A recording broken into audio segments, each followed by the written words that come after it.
Pristatome Knauf šiltinimo iš vidaus sistemą RotKalk-In.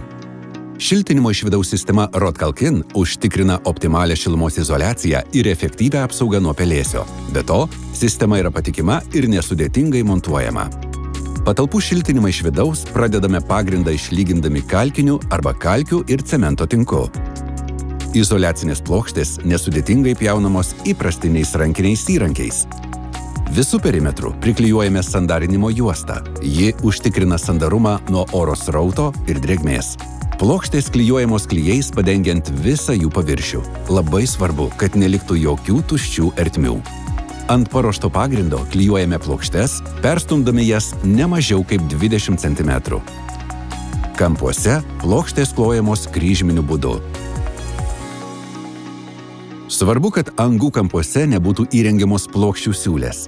Perdangos ir pertvaros, kurios įsikerta į šiltinamą išorinę sieną, yra šalčio tiltelius sukuriančios konstrukcijos, tad šias vietas apšiltiname papildomai. Baigę klijuoti plokštes, jų paviršių gruntuojame gruntu štukpraime. Nugruntuotas plokštes dengiame smulkiagrūdžių kalkiniu tinku RotKalk-Fine arba Kalk-Fine-Puts, o tinko paviršių subraukome dantytų glaistikliu. Visame plote įplukdome armavimo tinklą ar mirgėvėbę, kurio akučių dydis 4 mm. Angų kampai yra ypač apkrovų veikiamos vietos, tad armavimas sumažina trūkių atsiradimo riziką. Dengiame galutinį dekoratyvųjį sluoksnį. Paviršius gali būti smulkios trintos struktūros arba glotnus glaistytas. Nudažome paviršių silikatiniais dažais RotKalk farbe.